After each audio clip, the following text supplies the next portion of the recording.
Boots, hats, cows, and cowboys. These are the things that make today's destination one of the most iconic cities in Texas. But as you'll see, sometimes you think you know a bull, and suddenly it bucks in the opposite direction. So saddle up. This one is going to be a fun, unexpected ride. We're doing it for Fort Worth. Trust me, this one will be worth it.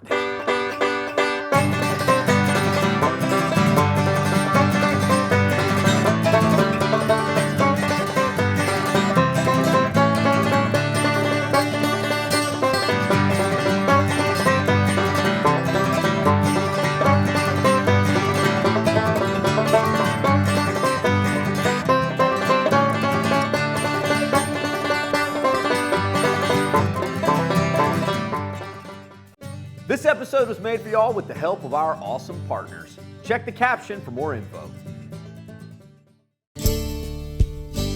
About 3 hours north of the Texas capital and only 30 minutes west of Dallas, you'll find Fort Worth and lots of cows. After all, its nickname is well-deserved, but there's a lot more to this city. Now, most know Fort Worth as Cowtown, but there's another nickname that goes back even further, and that's Panther City. You see, legend holds that Fort Worth had so little going on in the 1800s that a panther literally walked out and took a nap in the middle of the street. Now, whether or not that's true, nobody knows, but the nickname stuck, and I think I'm gonna stick around and take a nap with this here kitty cat. That's right, buddy, snuggle in. Fort Worth is a town of many sides. There's the stockyards and world-class art museums, which we tripped a few years back, but we're gonna start this trip with the city's oldest history. You see, Fort Worth goes back to the mid-1800s, when there was an actual Army fort right here on the banks of the Trinity River. Yep, that's what it says. Sorry, I got nothing else. And while the Trinity is still there, the fort is not, replaced now by the Tarrant County Courthouse.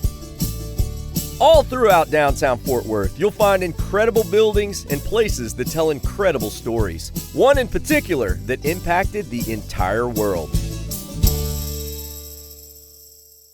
Wow.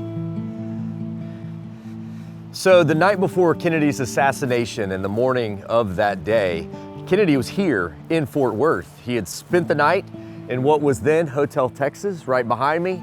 He woke up to streets that were packed with adoring fans and citizens all ready to welcome the president. And that morning he would give his last couple speeches before he loaded up into the motorcade and headed off toward Dallas. You know, it's kind of sobering to think of all the cheering and enthusiasm that filled these streets on that morning, and little did they know what that day would hold. This tribute stands to honor Kennedy, along with the hope and optimism he embodied.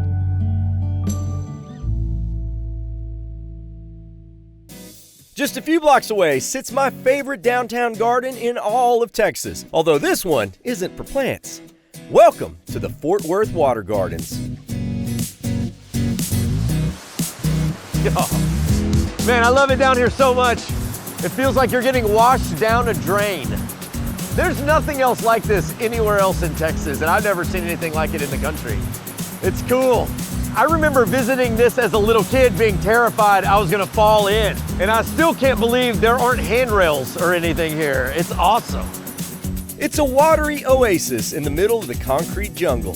There are numerous pools, some still and quiet for reflection, others violent like a toddler's splash pad. But all in all, it's a must-stop. We could spend a lot of time downtown exploring Fort Worth's history. But today, I don't want to just relish in the past. I want to get a taste of modern Fort Worth, which these days tastes exactly like Texas barbecue. By many accounts, Fort Worth is Texas's hottest barbecue town. After all, it is Cowtown, but it's also Panther City. Panther City BBQ started in 2018 as a food truck and a dream. And even though the crowds have exploded and there is a permanent building, it still feels like you're eating in the backyard of co-founders Ernie and Chris. So what you got cooking in here? This cook is for tomorrow's meat, actually. So we've got some briskets loaded down in here. They're about ready to wrap. And then we've got some pork butts on here. Ooh. Much more brisket wrapped up as well. Gosh, that looks good. And while Chris and the team are honoring the long-beloved traditions of Texas barbecue, they're also paving a new path through the smoke with Tex-Mex style. What I respect is how you're changing things up. Was that the vision from the very beginning? It was. We grew up in Hispanic households, so every weekend it was barbacoa, it was fajita, something in a cookout like that. So we wanted to bring that to our restaurant to offer to the people because that's where our passion started at. Cool, so it's a bit of a mashup. I mean, it is, but I mean, what a perfect marriage. You're here in Texas, you get Tex-Mex food, you get barbecue, it goes great together. Amen to that. Well, the plan is working, and recently landed Panther City in the top 10 of Texas Monthly's coveted list of the best joints in Texas. And just to give you an idea of what lies at the intersection of this Texified crossroads, I present Brisket Elote, Mexican street corn topped with brisket, cilantro, and queso fresco. Or take their pork belly burnt-ends wrapped in a jalapeno cream cheese popper. It shouldn't be legal, folks. And of course, you can't neglect Flacos Tacos. Dude, that looks like half barbecue, half taco, half grilled cheese. My math might be a little off on that, but cheesy, gooey greatness. So we just basically griddle these up with some brisket or barbacoa, the Oaxaca cheese, cilantro, and onion. We fry it up with a little butter on here, and it's, don't tell your doctor, but they're delicious. Unbelievable. Oh man, that is so good. It's like two of my favorite things, Texas barbecue and Mexican food had a baby together. A delicious love child right here. Chris even puts a Mexican twist on the Texas brisket, which rides the smoker for about 14 hours, but gets an extra dose of juice and dust in the process. All right. Wait, what's this? So we're gonna hit them with a little secret sauce right there. Secret it's something you can sauce. find in your everyday cabinet at home. We like to hit ours with a little bit more of our in-house brisket blend seasoning. So that's got about 7 different spices in it. We put a little Tex-Mex flair on everything we do, so that's what we have in there. That's good. With a little red pepper, Camino, maybe? Yeah, maybe so. So it's everything you can find at home. There's nothing, no big secrets right there. When finished smoking, each brisket rests for another 10 hours. But I can rest no longer. Viva la Texas barbecue. My gosh, look, so I do have the traditional Texas Trinity underneath this pile, but you might have been distracted by this giant cup of Mexican street corn. Another Especial de la Casa pork belly poppers. You know, if pork belly wasn't already decadent enough, you take that, wrap it in bacon, and throw a little jalapeno and cream cheese in the middle. Why have I never had that before in my life? How has society existed for as many years as it has without this? Look at this piece of fatty brisket right there. Maybe a little cayenne, some spice, some burn, and I am here for it. Oh, I'm here for it. Why did someone give me a fork? Are you gonna eat the elote with your fingers or just your face? Good point. Good point. How do you eat it? You go in, like, scoop from the bottom, pull it through the toppings on the top. Get the corn, get the cream, get the brisket, get the hot sauce. Oh, wow. Que sabor. That is good. You know, we've been making Texas barbecue here for well over 100 years, and I think it's about time that people started changing it up. And I tell you, Panther City is totally changing the game on what it means to be a real deal Texas barbecue joint.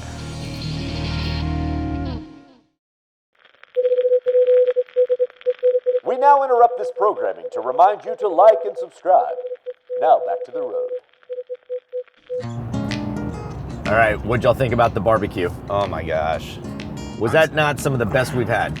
That was good. Start scheduling in nap time. The burrito taco that we had, Legit. I could have ate like 16 of those. I find myself being torn. Do I want people to change barbecue or do I want it to stay traditional? People tell you don't reinvent the wheel, but if everybody actually listened to those people that said that, new things would never come. We would only have wheels. There you go. We would only have wheels. We wouldn't have hovercrafts. We wouldn't have flying cars. Do we have those yet? Elon Musk is working on it. Yeah, that's right. That's what that thing is in Austin, right? That factory? Yeah. Okay. Give me both. Don't forget traditional. Yes. I think that's the key with food, just as it is with history. You don't forget the past, but then you move forward and progress. There you go. Wow. Dropping gems up there, dropping gems. Barbecue Confucius, say. Barbafucius. Barbafucius. You can have some deep thoughts when barbecue is involved. But enough with overthinking and overeating the food chain. Let's take a step back and admire it as we head to one of the best places in Texas to experience some of the most amazing animals on Earth, the Fort Worth Zoo.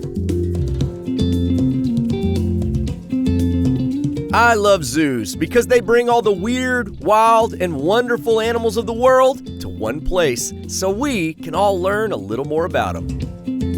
These are awesome. So they may look like chimpanzees, but they're actually bonobos, and the Fort Worth Zoo is the only zoo in Texas that has them. Look at the way they move.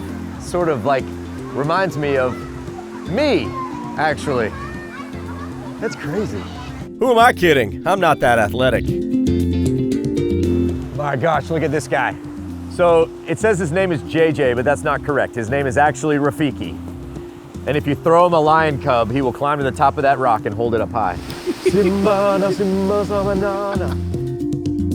And every once in a while, you do get to see a new baby.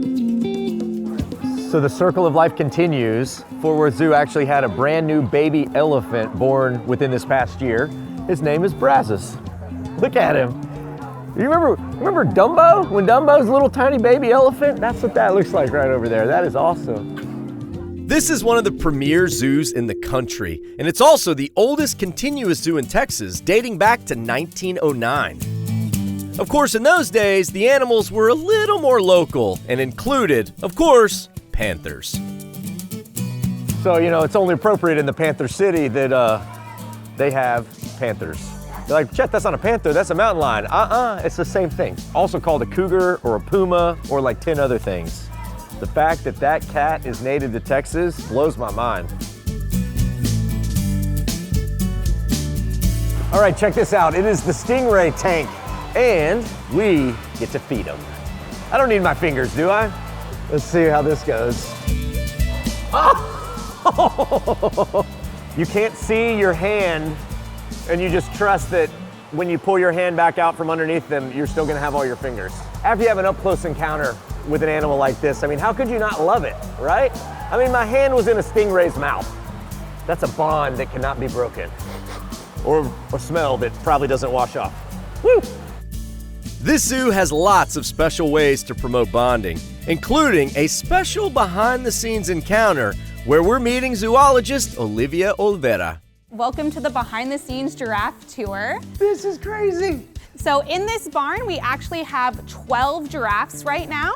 We have 8 females and 4 males, and we actually have 2 different subspecies. Wait, there's different species of giraffes? Yes, there's actually 4 species of giraffes. The spot patterns give them away. Some are reticulated giraffes, others are Rothschild giraffes. And the things on their heads are called, I don't know. They are actually called ossicones, and they are not a horn or an antler. It is a bony protrusion of the skull. Ossicones. Learn something new every day, guys. That's the goal. Honestly, if I hadn't seen this animal before, I would think we were on another planet. It's very different being right underneath a giraffe as opposed to where our giraffe feeding is, where you're face to face with them, seeing exactly how tall they are. Like when you see them in an exhibit from a distance, you don't get a sense of scale. Giraffes can get up to 20 feet tall, and in the wild, ain't nobody messing with them. They have a powerful enough kick to shatter a lion's skull, so that's definitely gonna be. So like what we learn in Texas, like don't walk behind a horse, like definitely don't walk behind a giraffe. Exactly, yes, you don't wanna do that. Okay, good to know. Back here we actually have some acacia browse. It's what they would naturally be eating in their natural habitats. They have those dark purpley black tongues, and you'll definitely see it as she sticks her tongue out. What is the purpose of a purple tongue? So giraffes can actually spend about 2/3 of their day eating. And so living out in the hot African savanna, that means that their tongue is going to be out of their bodies for most of the day. It's natural sunscreen. Exactly, it's natural sunscreen. More learning. Oh, this is cool. Whoa, hey, I wish I'd worn goggles. This is getting a little messy down here. Oh, I was like, I thought you gotta have a good grip. I mean, know. these guys are strong. Yes, they are definitely very, very strong. It's amazing to see these animals up close, but we can't keep them back here for ourselves. You're just gonna crank this and that's going to open the gate and they're gonna head on out. All right, and get some sunlight. There they go. How'd you like being a zookeeper? You know, I think I might put in a job application. Well, the crank's the easy part. Now, Yeah. now get a shovel and start scooping. All right, never mind. Back to day tripping. The morning started out freezing, and now it's like 85 degrees. So we're gonna spend the rest of the day exploring one of Fort Worth's best streets that's now become a full-blown movement, the Magnolia District. Full of great coffee, whacked out art, and restaurants aplenty. First stop, Melt Ice Cream, to hopefully replace the smell of giraffe with fresh-baked waffle cones. All right, first off, it smells amazing in here. These guys make hundreds of waffle cones every single day. This is co-founder Carrie Crosier, who's been slinging scoops since 2014 when she and her husband started this small business to bring big joy. I would say let's start with some classic stuff. Okay. So maybe strawberry buttermilk and Perfect. Strawberry buttermilk? It's really good. Oh gosh. Yes. Yes. I want to high five you. Yeah. That is so good. I'll high five you instead. That is so good. All right, what's next? That is awesome. My favorite's Rocky Road. So let me let you try that one. So, what made you want to start off making ice cream? Like, There was no high quality premium ice cream in Fort Worth, and so it was like if I wanted this, then like maybe my community wanted it. maybe a few too. other people agree. So our goal is to give people the best 5 minutes of their day. I love that philosophy. Thank Here's you your very cone. much. Yeah. It's about to be the best 5 minutes of my day right here. All right, y'all don't get any. Let's hit the street. Hey, wait a second. No! Crew, who needs them?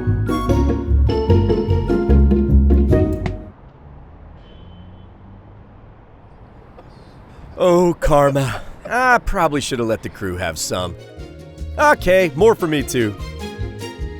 The Magnolia District is full of really off-the-wall spots that make day tripping fun, like a whole terrarium load full of fun. So, I think I want to build a terrarium, but Awesome. I have a question. What's a terrarium? Well, all right. Well, a terrarium's a plant in glass with a whole bunch of layers, and Okay. they're all in there for a reason. You know, you're creating a system to make your plant easier to care for and, you know, more low maintenance. I like low maintenance. I like low maintenance.